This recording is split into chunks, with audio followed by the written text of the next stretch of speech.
Okay. What did I say here? Hold on a second.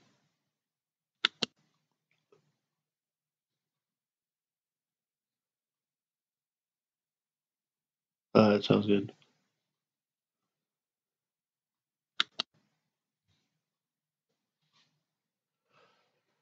Okay, I hope everybody's doing okay. Should be live here. We're going to continue our reading from Genesis chapter 30.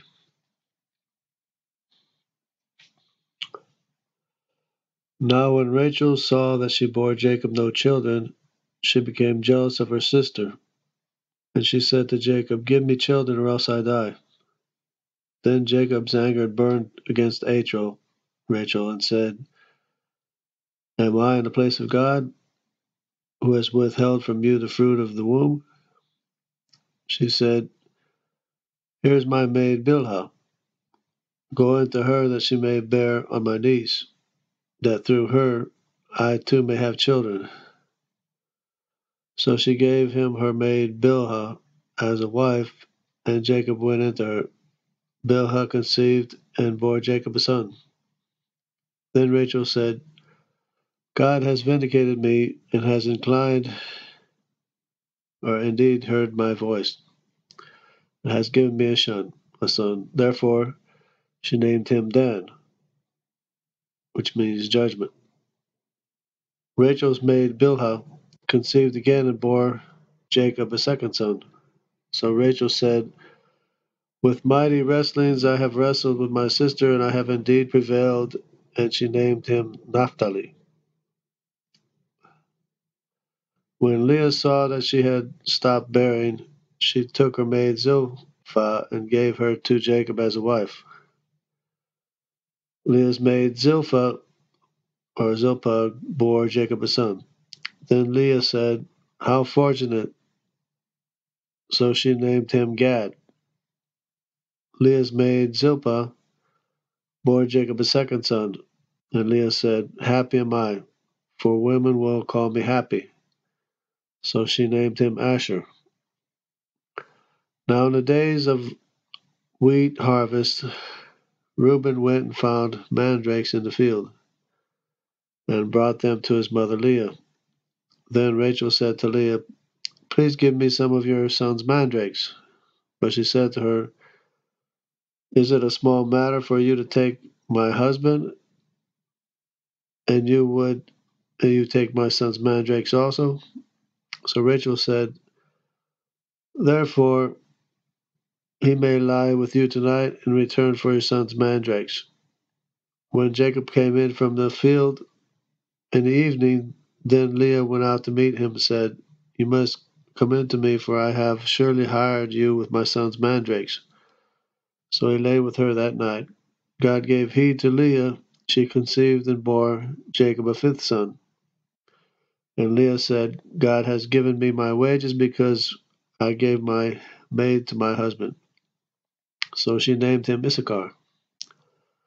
Leah conceived again and bore a sixth son to Jacob. Then Leah said, "God has endowed me with a good gift. Now my husband will dwell with me because I have borne him six sons."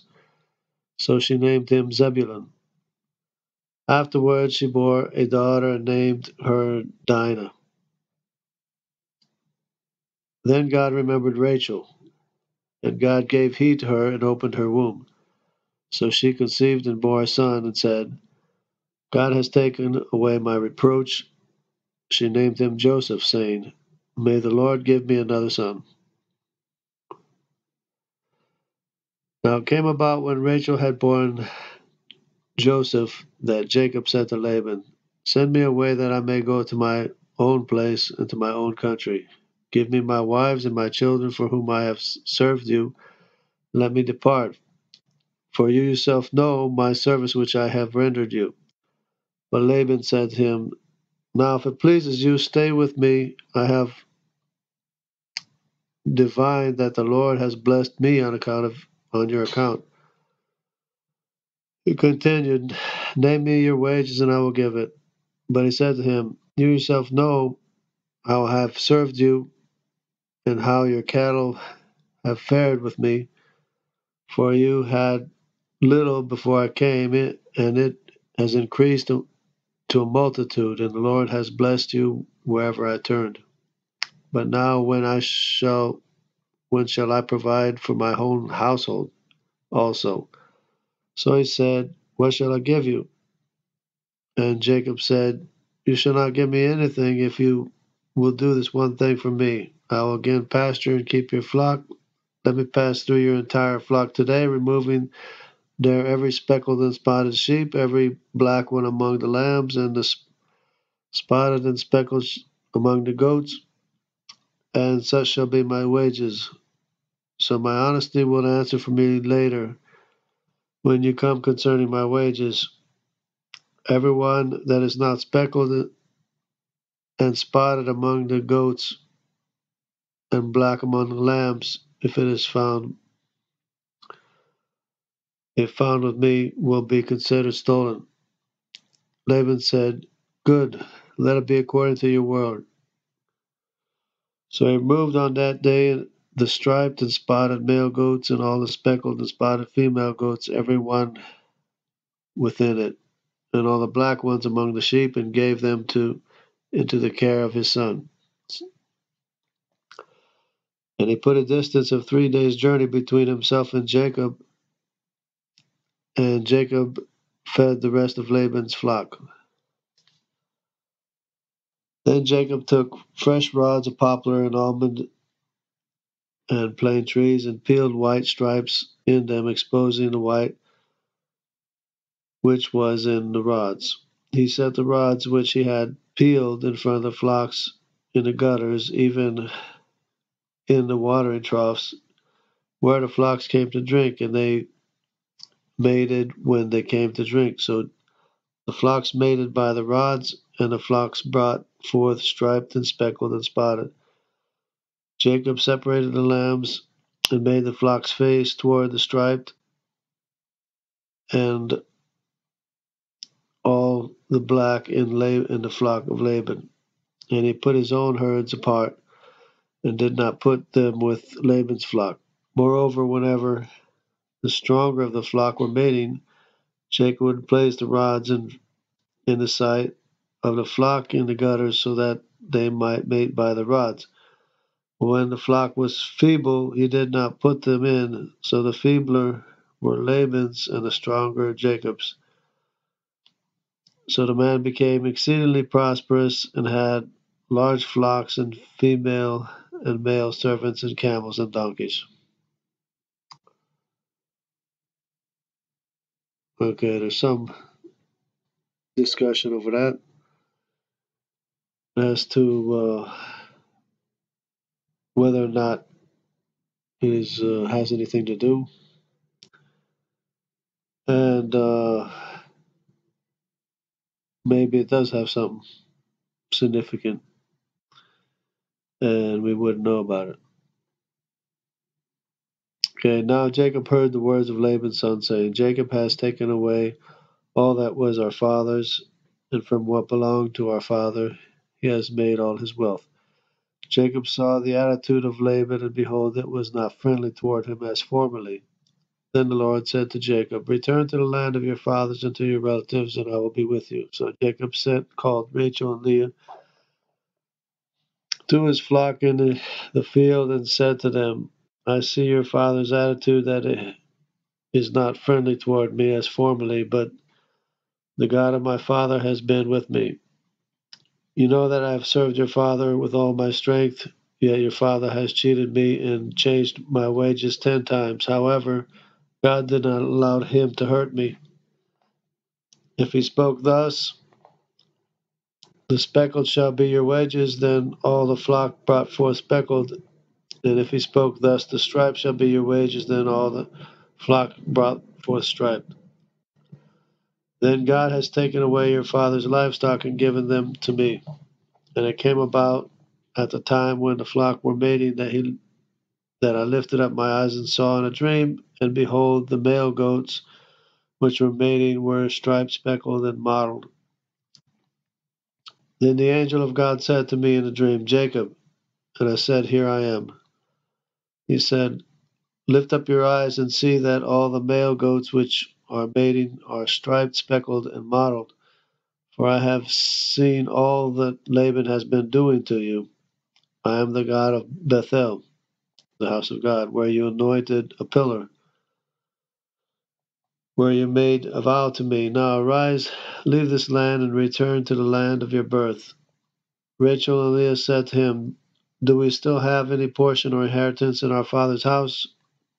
Are we not reckoned by him as foreigners? For he has sold us, and has also entirely consumed our purchase price.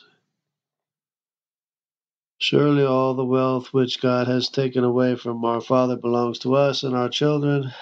Now then, do whatever God has said to you.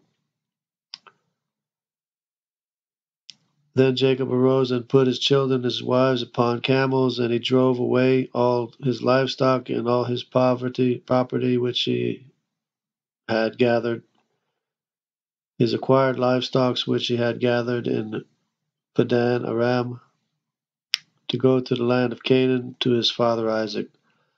When Laban had gone to shear his flock, then Rachel stole the house idols that were her father's. And Jacob deceived Laban the Aramean by not telling him that he was fleeing.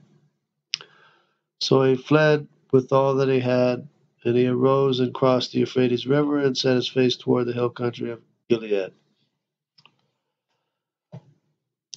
When it was told Laban on the third day that Jacob had fled, then he took his kinsmen with him and pursued him a distance of 7 days' journey, and he overtook him on the hill country of Gilead. God came to Laban the Aramean in the dream of the night and said, Be careful that you do not speak to Jacob either good or bad. Laban caught up with Jacob. Now Jacob had pitched his tent in the hill country, and Laban, with his kinsmen, camped in the hill country of Gilead. Then Laban said to Jacob, What have you done by deceiving me and carrying away my daughters like captives of the sword? Why did you flee secretly and deceive me, and did not tell me so that I might have sent you away with joy, with songs, with timbrel and lyre, and did not allow me to kiss my sons and my daughters? Now you have done foolishly. It is in my power to do harm, but God of your father spoke to me last night, saying, Be careful you do not speak either good or bad to Jacob. Now you have indeed gone away because you longed greatly for your father's house, but why did you steal my gods? Then Jacob replied to Laban, Because I was afraid, for I thought that you would take your daughters from me by force. The one with whom you find your gods shall not live in the presence of our kinsmen. Point out what is yours among my belongings and take it for yourself. For Jacob did not know that Rachel had stolen them. So Laban went into Jacob's tent, into Leah's tent, and into the tent of the two maids, but he did not find them. Then he went out of Leah's tent and entered Rachel's tent. Now Rachel had taken the household idols, and put them in the camel's saddle, and she sat on them. And Laban felt through all the tent, but did not find them. She said to her father, Let not my lord be angry that I cannot rise before you, for the manner of women is upon me. So he searched, but did not find the household idols. Then Jacob became angry and contended with Laban.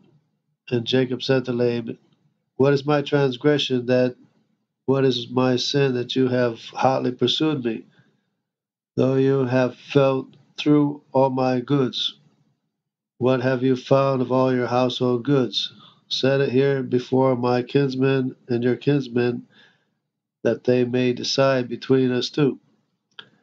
These 20 years I have been with you, and your ewes and your female goats have not miscarried, nor have I eaten the rams of your flocks. That which was torn of beasts I did not bring to you. I bore the loss of it myself. You required it of my hand, whether stolen by day or stolen by night. Thus I was. By day the heat consumed me, and the frost by night, and my sleep fled from my eyes. These 20 years I have been in your house. I have served you 14 years for your 2 daughters, and 6 years for your flock. And you changed my wages 10 times. If the God of my father, the God of Abraham, and the fear of Isaac had not been for me, surely now you would have sent me away empty handed. God has seen my affliction and the toil of my hands, so he rendered judgment last night. Then Laban replied to Jacob, the daughters are my daughters, and the children are my children, and the flocks are my flocks, and all that you see is mine. But what can I do this day to these my daughters, or to their children whom they have borne? So now come, let us make a covenant, you and I, and let it be a witness between you and me. Then Jacob took a stone and set up as a pillar. Set it up as a pillar. Jacob said to his kinsmen, gather stones. So they took stones and made a heap, and they ate there by the heap. Now Laban called it Jagar Shahadutha, but Jacob called it Gilead, Galil, or Galid. Laban said, this is a witness between you and me this day. Therefore it was named Galid. And Mizpah, for he said, may the Lord watch between you and me when we are absent one from the other. If you mistreat my daughters, or if you take wives besides my daughters, although no man is with us, see, God is witness between you and me. Laban said to Jacob, behold this heap, and behold the pillar which I have set between you and me. This heap is a witness, and the pillar is a witness, that I will not pass by this heap to you for harm, and you will not pass by this heap and this pillar to me for harm. The God of Abraham, the God of Nahor, and the God of their father judge between us. So Jacob swore by the fear of his father Isaac. Then Jacob offered a sacrifice on a mountain and called his kinsmen to the meal. And they ate the meal and spent the night on the mountain. Early in the morning Laban arose and kissed his sons and his daughters and blessed them. Then Laban departed and returned to his place. Right, so we can see the the life that Jacob had was pretty harsh, but God blessed him. Now as Jacob went on his way, the angels of God met him. Jacob said when he saw them, this is God's camp. So he named the place Mahanaim. Then Jacob sent messengers before him to his brother Esau in the land of Seir, the country of Edom. He also commanded them, saying, Thus you shall say to my lord Esau, Thus says your servant Jacob, I have sojourned with Laban and stayed until now. I have oxen and donkeys and flocks and male and female servants, and I have sent to tell my lord that I may find favor in your sight. The messengers returned to Jacob, saying, We came to your brother Esau, and furthermore he is coming to meet you, and 400 men are with him. Then Jacob was greatly afraid and distressed, and he divided the people who were with him, and the flocks and the herds and the camels, into two companies, for he said, If Esau comes to the one company and attacks it, the company which is left will escape. Jacob said, O God of my fathers, for Abraham, and God of my father Isaac, O Lord, who said to me, Return to your country and to your relatives, and I will prosper you. I am unworthy of all the loving kindness and of all the faithfulness which you have shown to your servant. For with my staff only crossed this Jordan. Now I have become two companies. Deliver me, I pray, from the hand of my brother, from the hand of Esau, for I fear him that he will come and attack me and the mothers with the children. For you said, I will surely prosper you and make your descendants as the sand of the sea, which is too great to be numbered. So he spent the night there.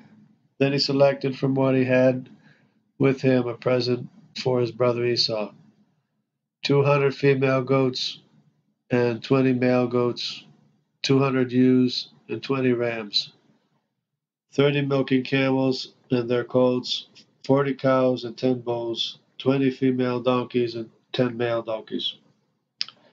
He delivered them into the hand of his servants, every drove by itself, and said to his servant, Pass on before me and put a space between these droves.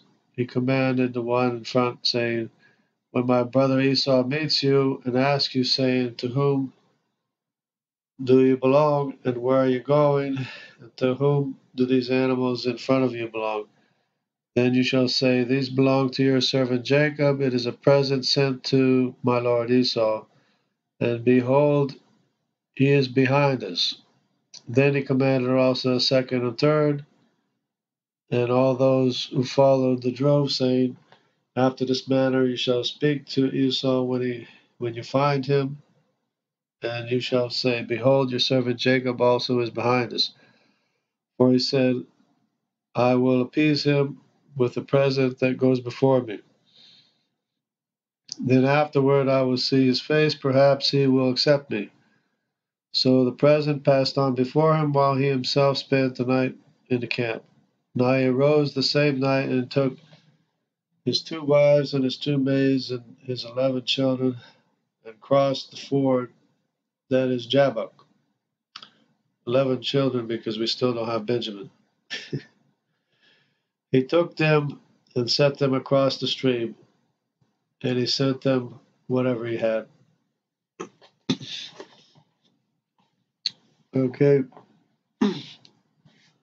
The following passage is probably one of the most significant passages in the Bible.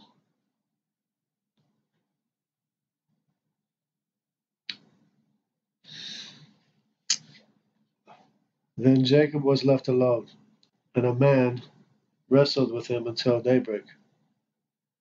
When he saw that he had not prevailed against him, he touched the socket of his thigh, so that the socket of Jacob's thigh was dislocated while he wrestled with him. Then he said, Let me go, for the dawn is breaking. But he said, I will not let you go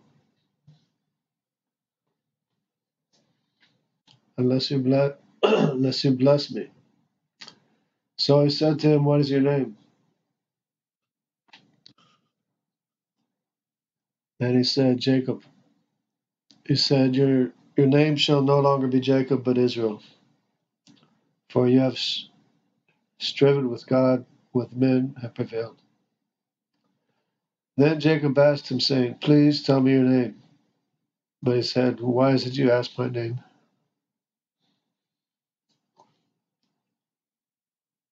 Then he blessed him there. So Jacob named the place Peniel, for he said, I've seen God face to face, and my life has been preserved. Now the sun rose upon him just as he crossed over Peniel, and he was limping on his thigh. Therefore, to this day, the sons of Israel do not eat sinew of the hip, which is on the socket of the thigh, because he touched the socket of Jacob's thigh in the sinew of the hip. Now we have significant word here where it says, It is written. Okay, it is written, just by way of review, that Jacob was left alone, and a man wrestled with him until daybreak. Now, the word, if you go study the word, it is a man. word has to do with the root word of earth, or as coming from the ground. So it was a man, and he was God. And this is in the Old Testament. And of course, it's the only way you can see God face to face and live, is if you see the man who is the Son of God. Otherwise, you can't see God face to face. People get confused because Moses talked to God face to face and he couldn't see his face. But it makes sense if you understand that they were talking to a man. And this is the Old Testament. And it's not the only place.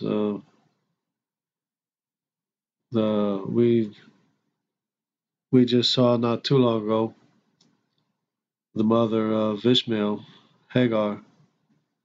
She saw God and lived to speak of it. And there's other cases as well. But this here is the Word of God. It's the basis of the truth of God's Word here. And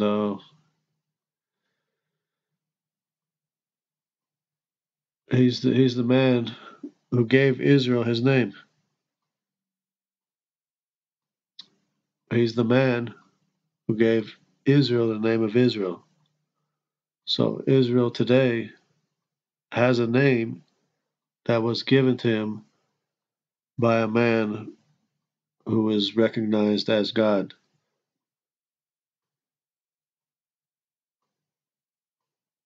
who blessed Israel,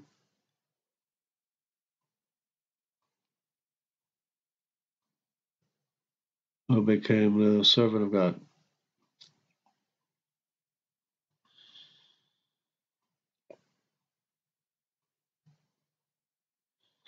Okay, Genesis 33.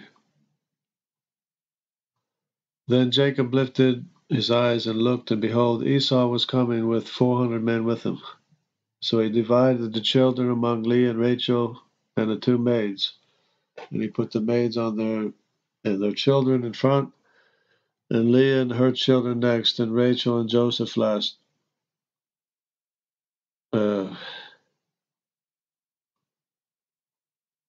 Okay. But he himself passed on ahead of them, and bowed down to the ground 7 times until he came near to his brother. Then Esau ran to meet him and embraced him, and fell on his neck and kissed him, and they wept. He lifted his eyes and saw the women and children, and said, Who are these with you? So he said, The children whom God has graciously given your servant. Then the maids came near with their children, they bowed down. Leah likewise came near with her children, they bowed down. And afterwards Joseph came near with Rachel, and they bowed down. And they said, What do you mean by all this company which I have met? And he said, To find favor in the sight of my Lord. But Esau said, I have plenty, my brother. Let what you have be your own. Jacob said, No, please, if now I find favor in your sight, then take my present from my hand, for I see your face as one sees the face of God, and you have received me favorably. Please take my gift which has been brought to you, because God has dealt graciously with me, and because I have plenty. Thus he urged him, and he took it. Then Esau said, Let us take our journey and go, and I will go before you. But he said to him, My Lord knows that the children are frail, and the flocks and the herd which are nursing are a care to me.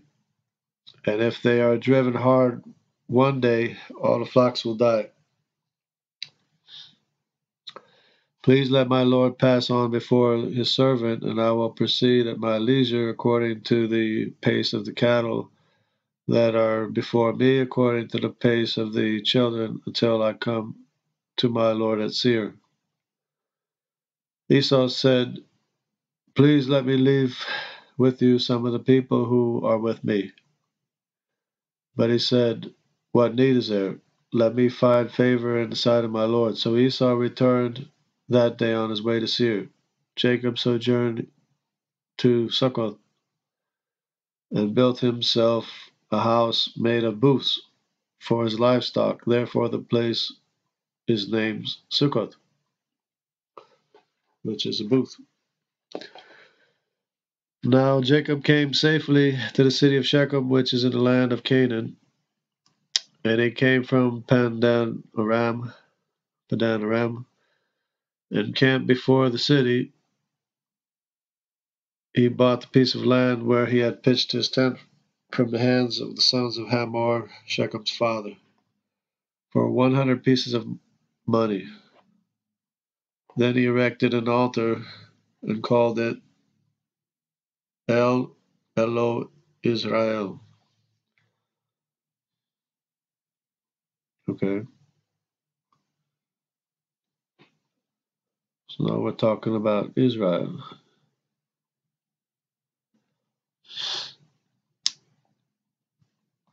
Now Dinah, the daughter of Leah, whom she had borne to Jacob, went out to visit the daughters of the land. When Shechem, the son of Hamor, the Hivite, the prince of the land, saw her, he took her and lay with her by force.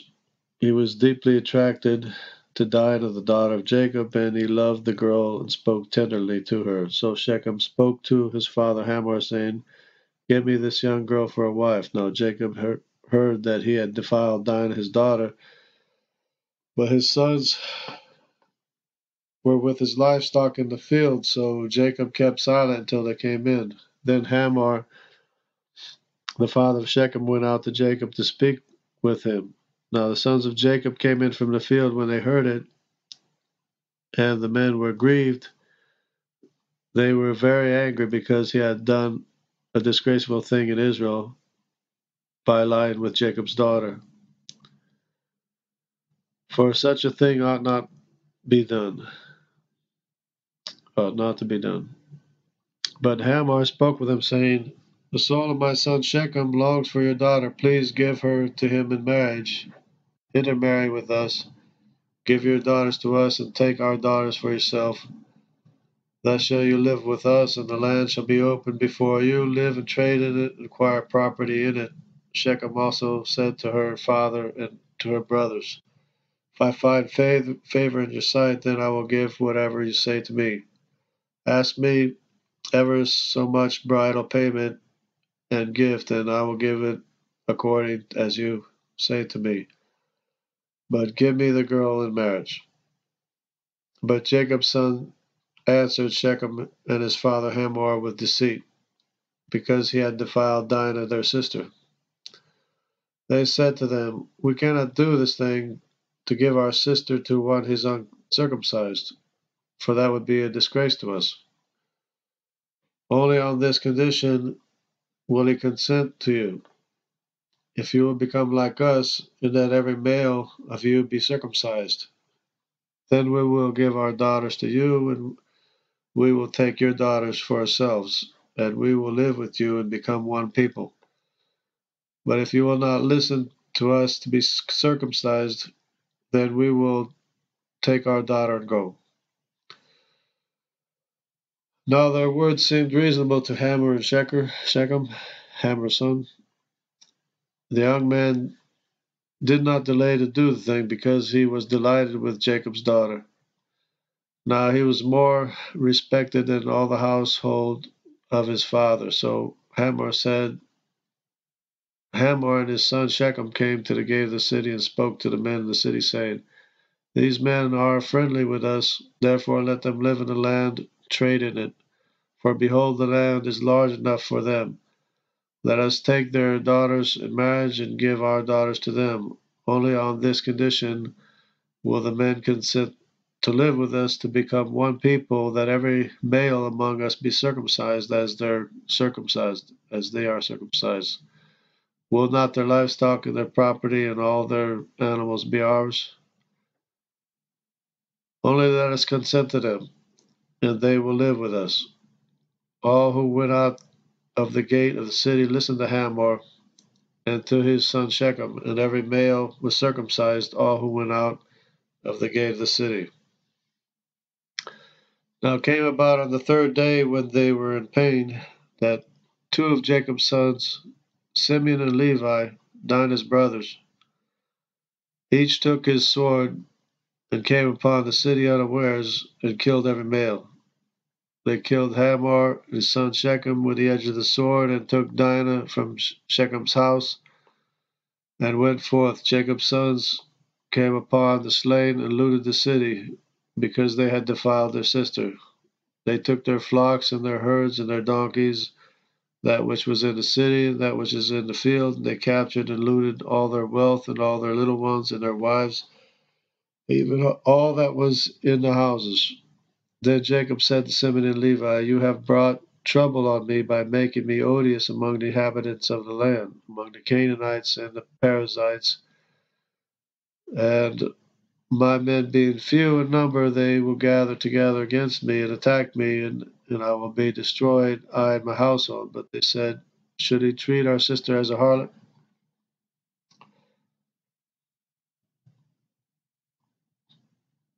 Genesis 35. Then God said to Jacob, Arise, go up to Bethel, and live there, and make an altar there to God, who appeared to you when you fled from your brother Esau. So Jacob said to his household and to all who were with him, Put away the foreign gods which are among you, and purify yourselves, and change your garments. And let us arise and go to Bethel, and I will make an altar there to God, who answered me in the day of my distress, and has been with me wherever I have gone. So they gave to Jacob all the foreign gods which they had, and the rings which were in their ears, and Jacob hid them under an oak which was near Shechem. As they journeyed, there was great terror upon the cities which were around them, and they did not pursue the sons of Jacob. So Jacob came to Luz, that is Bethel, which is in the land of Canaan, he and all the people who were with him. He built an altar there and called the place El Bethel, because there God had revealed himself to him when he fled from his brother. Now Deborah, Rebekah's nurse, died, and she was buried below Bethel under the oak, and it was named Alon Bakuth. Then God appeared to Jacob again when he came from Padan Aram, and he blessed him. God said to him, Your name is Jacob. You shall no longer be called Jacob, but Israel shall be your name. And thus he called him Israel. God also said to him, I am God Almighty. Be fruitful and multiply. A nation and a company of nations shall come from you, and kings shall come forth from you. The land which I gave to Abraham and Isaac, I will give it to you. And I will give the land to your descendants after you. Then God went up from him in the place where he had spoken with him. Jacob set up a pillar in the place where he had spoken with him, a pillar of stone, and he poured out a drink offering on it. He also poured oil on it. So Jacob named the place where God had spoken with him Bethel. Then they journeyed from Bethel, and when there was still some distance to go, Ephrath, Rachel, began to give birth, and she suffered severe labor. Okay, when she was in severe labor, the midwife said to her, Do not fear, for now you have another son. It came about as her soul was departing, for she died, that she named him Ben-Oni. But his father called him Benjamin. So Rachel died and was buried on the way to Ephrath, that is Bethlehem, which is another significant place. Jacob set up a pillar over her grave that is the pillar of Rachel's grave to this day. Then Israel journeyed on and pitched his tent beyond the Tower of Eder. It came about while Israel was dwelling in the land that Reuben went and lay with Bilhah, his father's concubine, and Israel heard of it. Okay.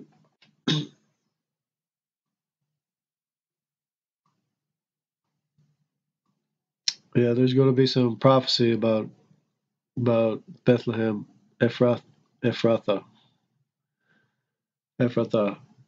because there was a number of Bethlehems, but it was a particular Bethlehem where the ruler from the age of days of eternity would be born, who was the same man that wrestled with Jacob. Okay. Okay, now there were 12 sons of Jacob, sons of Leah, Reuben, Jacob's firstborn, then Simeon and Levi and Judah, and Issachar and Zebulun. The sons of Rachel were Joseph and Benjamin. The sons of Bilhah, Rachel's maid, were Dan and Naphtali.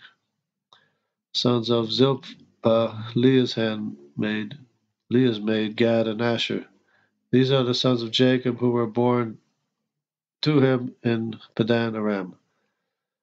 Jacob came to his father Isaac at Mamre of Kiriath Abba, that is Hebron, where Abraham and Isaac had sojourned. Now the days of Isaac were 180 years. Isaac breathed his last breath. Isaac breathed his last, and he died. Was gathered to his people. An old man of ripe old age, and his sons Esau and Jacob buried him. Okay, this is chapter 35, I think. And there's a lot of significant things here and there throughout.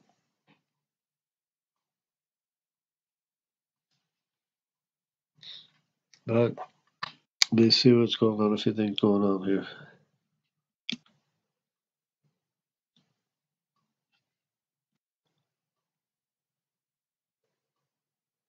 I don't see any comments. Eventually, I hope to get a discussion going. We'll discuss the Bible and such.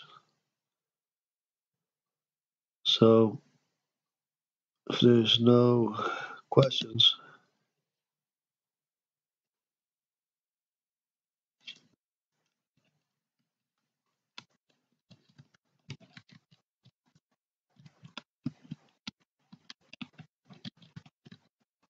I guess that's about it.